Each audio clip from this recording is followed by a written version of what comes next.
네, 안녕하십니까. 에, 저는 서울대학교 정치외교학부 명예교수인 박찬욱입니다. 오늘 여러분과 함께 고하 송진우 선생의 자유민주주의 사상, 그리고 그 실천, 또 오늘날에 있어서의 의미에 대해서 좀 생각해 보기로 하겠습니다.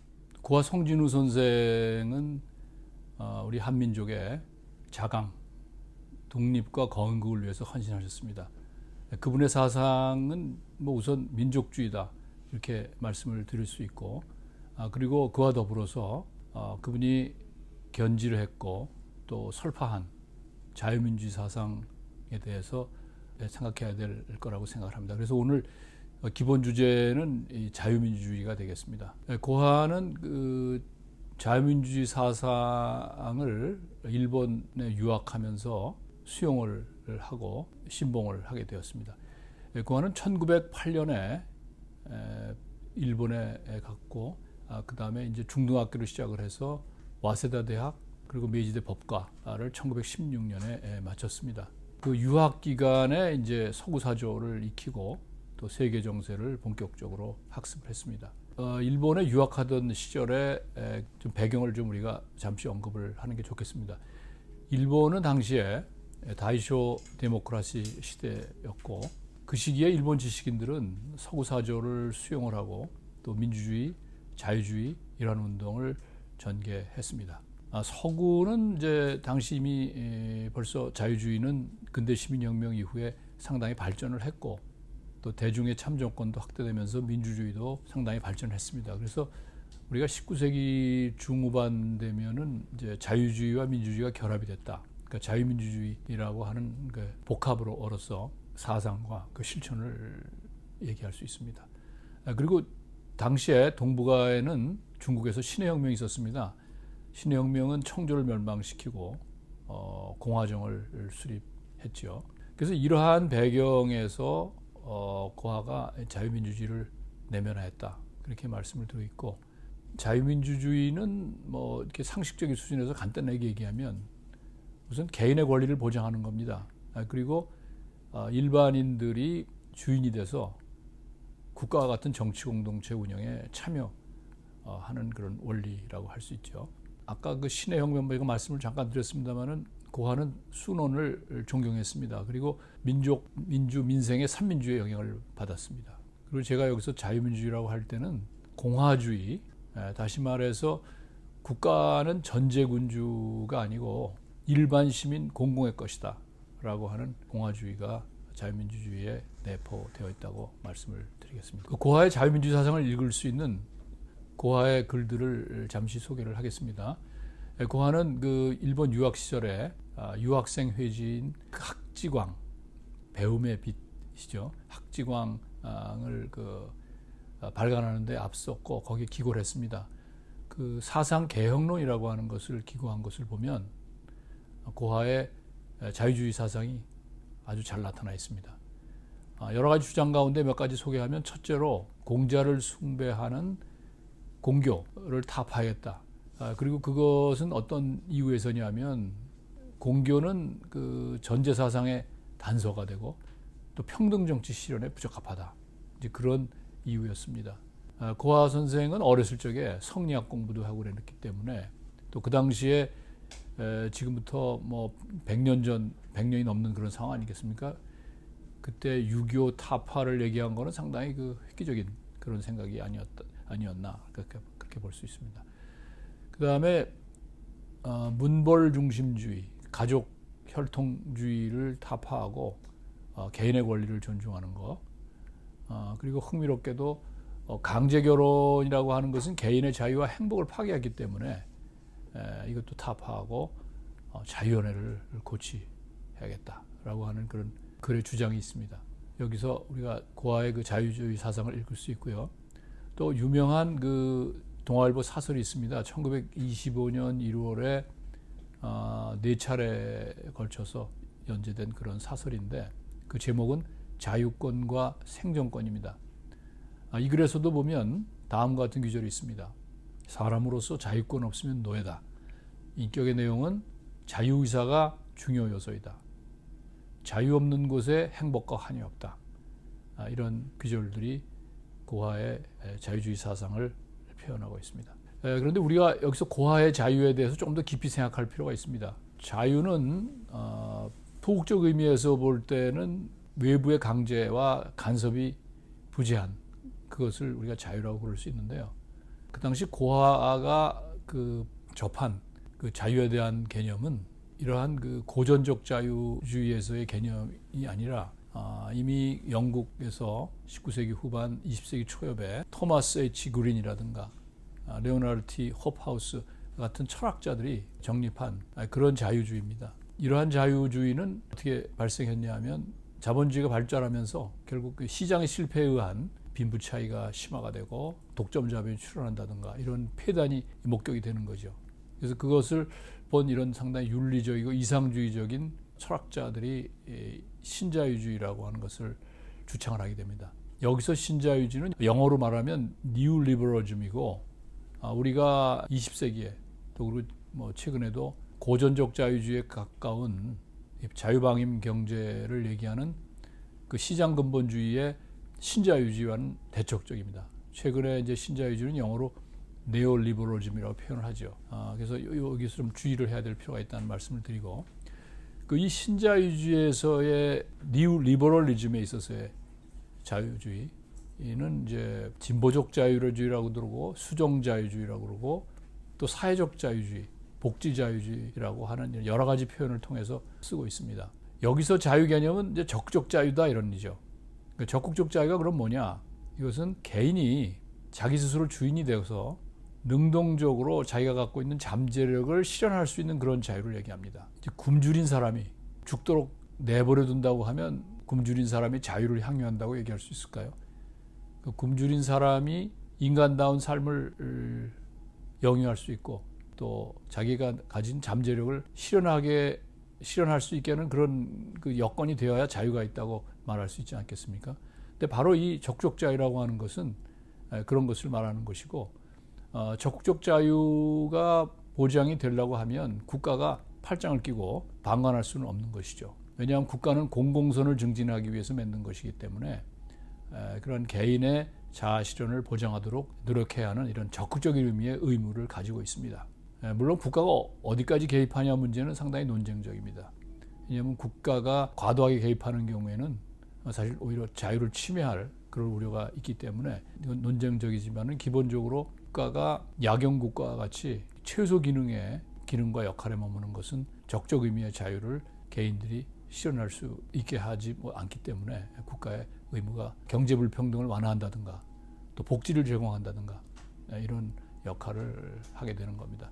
바로 이런 그 적적 자유, 국가의 적적 의무라고 하는 개념의 바탕을 둔 뉴 리버럴리즘 그런 신자유주의를 고하가 접했고 이것을 수용했던 것입니다. 고하의 글에서 보면 아까 제가 말씀드린 그 자유권과 생존권이라는 지하의 그 논설에 보면 이런 표현이 있습니다. 자유권이 없으면 철저히 개성의 능력을 발전시킬 수 없으며 생존권이 없으면 협동적 최고 문화를 완성할 수 없다. 그리고 이 자유권과 생존권은 균형을 이루어야 된다. 이런 그 주장이 있습니다.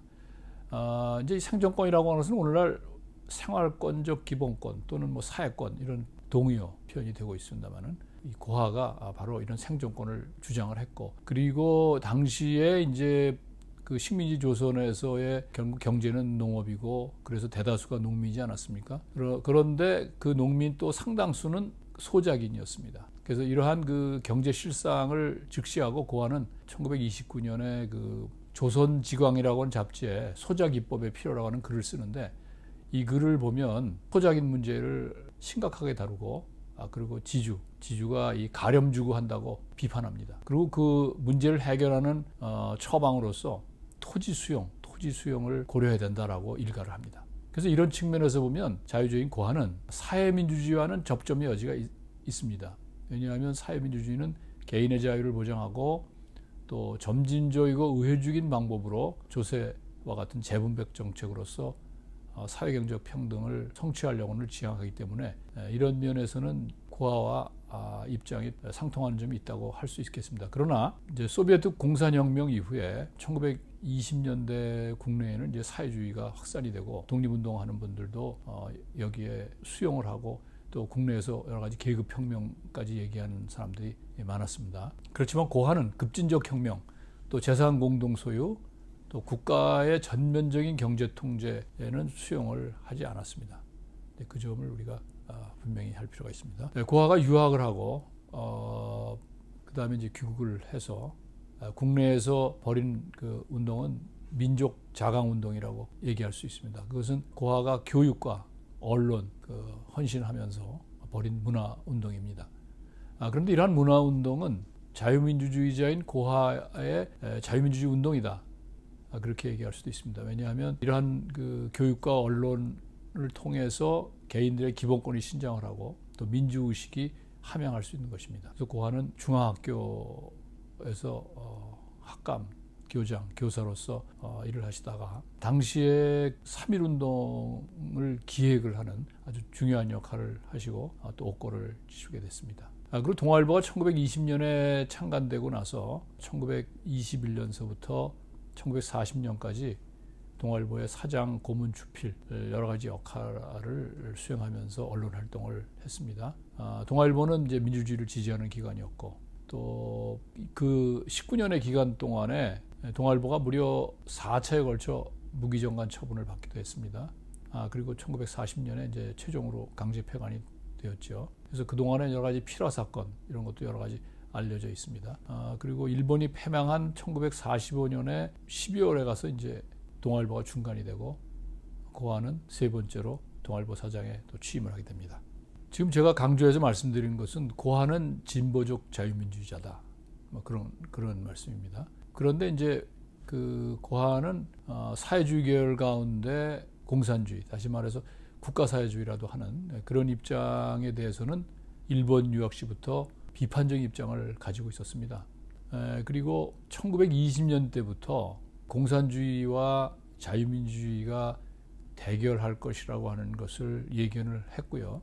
결국에 가서는 자유민주주의와 자본주의 세력이 승리할 거다. 그리고 조선민족이 걸어야 할 길은 자유민주주의다. 그렇게 판단을 했습니다. 이런 주장을 한 아주 유명한 논설이 있습니다. 그것은 고아가 1925년에 하와이에서 열린 범태평양 기독교 청년대회에 참석을 하고 8월과 9월에 동아일보에 10여 차례에 걸쳐서 세계 대세와 조선의 장래라고 하는 논설을 연재하게 되는데 이 글에서 바로 이러한 입장이 천명이 됩니다.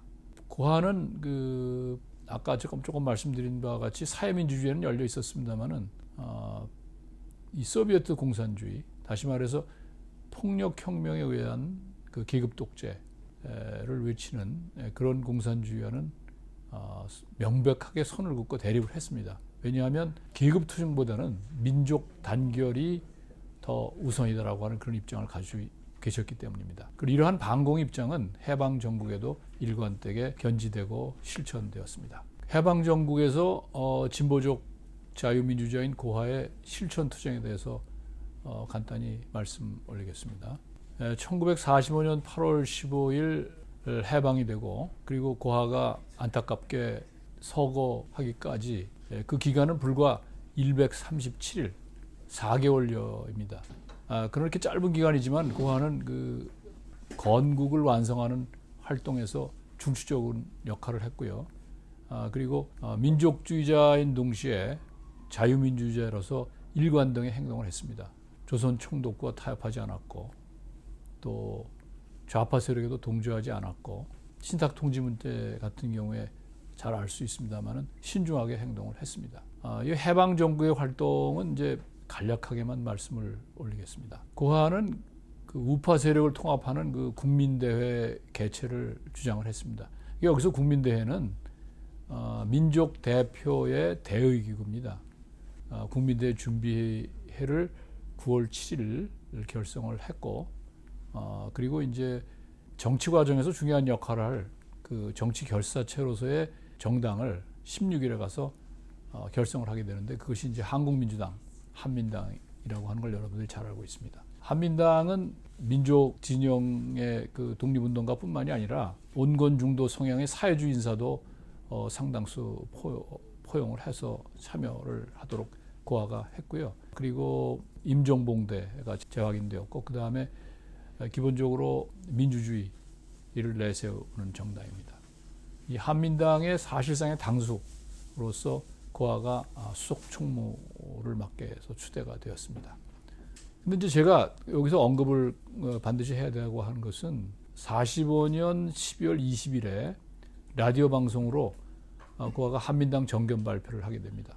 이 내용은 이제 동아일보에도 보도가 되었습니다만은, 이 정견 발표에서 내용을 제가 간단하게 보면 우선 계급 독재를 비판했습니다. 그리고 자유민주주의 정치를 옹호했습니다. 그리고 상당히 중요한 것이 경제정책 방향으로 고아가 내세웠다고 하는 것입니다. 그러면서 몇 가지 이제 그 표현을 제가 소개를 하면, 경제적 민주주의는 독점 자본 제압에 있는 것, 경제적 민주주의는 그 정책에 있어서 사회주의 계획경제와 유사한 점이 있음, 기간 산업이나 이제 독점 산업은 국영 또는 공영, 그리고 이제 토지 정책 문제는 이렇게 밝혔습니다. 일본인 소유 토지는 몰수, 그래서 농민에게 경작권을 분배하고, 조선인 소유 토지도 소유를 제한하여 민주의 생활을 확보한다라고 하는 주장입니다. 한민당은 이제 큰 틀에서 보면 시장 경제와 자유민주주의 구현을 표방했습니다. 고하도 자본주의와 자유민주주의를 신봉하는 분입니다. 그럼에도 불구하고 이제 고하의 경제관이라든가 민주당, 한민당의 창당시 강령이나 정책이라고 하는 것은 당시 목격한 자본주의의 폐단을 시정을 하고, 또 실질적인 의미에서도 평등을 좀 구현하겠다고 하는 이런 경제적 민주주의를 반영을 하고 있습니다. 이것은 다분히 사회주의적 정책입니다만은, 저는 이제 고하를 사회민주주의자라기보다는 진보적 자유민주주의와 수정자본주의 이념을 가지신 분으로서 당대의 여러 가지 경제 실정을 고치고, 그 다음에 이제 국민 복리를 위하고 경제 사회적 평등을 기하는 길로서 이런 그 정책들을 모색을 하셨다, 그렇게 생각을 합니다. 10월 16일에 우남의 귀국이라든가, 그 다음에 11월 하순과 12월 초에 이제 김구를 비롯한 임종유인의 귀국, 이런 문제는 말씀하실 분이 있기 때문에 그냥 넘어가겠습니다. 근데 이제 중요한 것은 고아 한민당이 이제 이승만의 그 반공, 반소, 반자파 입장하고 그 동조가 됐기 때문에 제휴를 했고, 또 임정 경우에는 그 고아는 그 민족사적 정통성이 있는 임정을 봉대해야 된다고 믿었고, 그리고 그렇게 환대했습니다. 그런데 이제 시간이 가면서 이제 임정 세력이 제기한 국내 인사 숙정론이라든가, 나중에 이제 그 모스크바 삼상회의의 신탁통지 문제로 인해서 이견이 생기면서 이제 거리가 이격이 커졌다, 그렇게 말씀을 드릴 수 있고요. 그 12월 28일, 29일 모스크바 그 삼상회의 결과가 발표됐는데, 그때 당시에 그 결정의 전문 같은 것도 제대로 알려지지 않은 상황에서 이제 신탁 통지가 그 부각이 되기 때문에, 그때 임정 세력은 현실적으로 이제 남한을 그 통치하고 있는 이 미군정과도 충돌을 불사하면서 강경하게 반탁을 표명했고요. 고하는 보다 현실적인 관점에서 미군정하고 협력을 하고, 그리고 삼상회의 내용을 좀 신중하게 검토를 해야 될 필요가 있다고 생각을 하셨고, 그리고 기본적인 입장은 반탁이셨습니다. 28일 밤하고 29일 새벽까지 상당히 그 긴 경론이 경교정에서 벌어졌던 것으로 기록이 되고 있죠. 그러자마자 그러한 경론이 얼마 안 돼서 30일 새벽에 고아가 원소동 자택에서 흉탄에 저격이 되셔서 돌아가셨습니다. 제가 이제 말씀드린 것을 정리를 하면, 고아는 우리 민족의 장래에 대한 해안을 가진 지도자셨습니다. 그리고 자유민주주의의 길이 정도라고 그렇게 믿으셨고 제시를 했습니다. 자유민주주의는 이 대한민국의 정체성으로서 빼놓을 수 없는 사항입니다. 그렇기 때문에 오늘날 우리가 이 자유민주주의 내용을 어떻게 하면 더욱더 풍부하게 하고 이걸 건강하게 지속시킬 거냐라고 하는 문제의식을 가져야 된다고 봅니다. 그러한 맥락에서 고아의 자유민주 사상을 좀 되새기는 게 큰 의미가 있다. 그렇게 봅니다. 제가 말씀드렸습니다만 고아의 자유민주주의는 진보적인 성격을 갖고 있습니다. 그래서 이 자유는 인간이 자기를 실현하는 것, 그리고 그런 조건을 마련하기 위해서 국가가 적적 의무를 이행해야 된다. 그렇게 믿으셨고, 그 다음에 이제 오늘날에도 우리에게 중요한 교훈입니다만은 자본주의를 근간으로 하면서도 그 자본주의가 이제 시장의 실패 같은 걸 통해서 초래하는 그런 병폐, 이것을 완화하는 그런 입장에서 융통성 있는 방책, 이를테면 그 한민당 강령믹 정책에 스며들어가 있는 경제적 민주주의, 이런 것에 대해 우리가 깊은 관심을 가져야 된다. 그렇게 말씀을 드릴 수 있습니다. 저는 그 고하의 글을 읽으면서 여러분도 마찬가지입니다만은 참으로 그 중추적인 역할을 하시고 아주 왕성한 활동을 하셔야 될 때 국가 건립에 헌신하고 있는 그 시점에서 흉한의 저격을 당한 것이 참 우리 민족의 불행한 일이다. 그걸 다시 느꼈습니다. 그러면서 그분의 선구적인 사상, 행동에 숙연해지지 않을 수 없었습니다. 네, 감사합니다.